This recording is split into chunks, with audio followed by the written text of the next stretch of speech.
Hi folks, now it's time to dig a little deeper into work in progress limits and see what happens if we manipulate these values.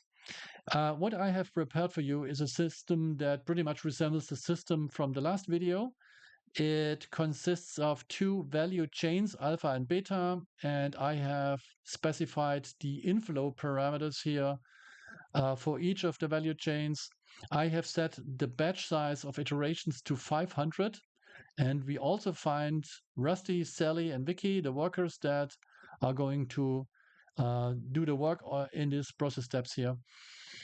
Now, I have set the WIP limits to 0, as you can see here, for all three process steps. And 0 means deactivation. There is no WIP limit activated at the moment.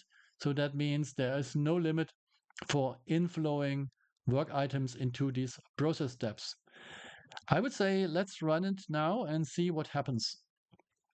As you know, you can always increase speed by just toggling this update view every iteration button. And what we get here is a result where we see the state after 500 iterations. And what we see is that the process steps 2 and 1 are pretty much filled up with unfinished work. So this is not good. And I think a precursor that this configuration and the state it is in is not a good one in terms of economical results. So let's have a look onto our row key, and row key shows it's negative. So this is not a way how we should have these value chains run, because we are basically losing money here. So let's reset that and let's try to do better by setting some WIP limits. And I do that just randomly here. I just put in a few WIP limits and see what happens. Let's do another run. And we see it's even worse. We are -7 at the moment. And why is that? Even though the inventories here are limited to 3, respectively to 5 um, work items that are being in process, we are pretty harsh in terms of letting new work in from Alpha 1, for instance. And we see here's finished work that is just waiting until it can move on to the next step. And we are pretty restrictive to customers who want to place their work orders with us. We reject the majority of them, obviously. So there's not enough work coming in, actually, and we're losing value just for that reason. So this is -7. That's pretty bad. Let's try if we can do better. I have tried out previously the following combination. It's 2, 3, and 4 down here.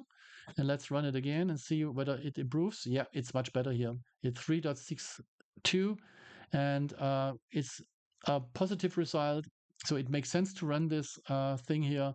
I'm not saying that we cannot improve on that, but it's already a good combination of WIP limits, obviously. Now, if you do not know how to set these WIP limits, that's not a surprise, because it's pretty much an art to find the right combination here, especially as these value chains are interconnected by shared resources and they influence each other. So it's pretty tricky to find a good combination. You will have to do a lot of trial and error. But you can also do the following. You can turn on the optimizer, which is built in into lonely-lobster, which tries to find a good combination for you. So you start now and see what it comes up with. So it has 1, 3, and 5 now. And the optimization is still running, as you can see. Once it finishes, it goes to the left, and then you will see that the optimization process has terminated, but we are not yet there. So we can do another run and see whether things improve. Yeah, it improves already. We are on the positive side, and we go another run here, and we are negative again. So that's not good, but it's better than what we have seen before. In many cases, it finds a positive number here, and it gives you a good combination of WIP limits. We can just give it another try here and do another 500. And now we are 11, another 500, 13. So now we obviously in the game and have found good fitting WIP limits that produce a good output of 13%, which is pretty good. So that is how the optimizer works. And I got to say that the optimizer comes with a caveat. It is a heuristic algorithm. That means it does not guarantee to find the best combination here of values, but in most cases, it finds good ones. With that said, I hope you find that interesting and you start now playing around with your WIP limits yourself. And do not hesitate to try out also the optimizer, which is built in. With that, bye for now.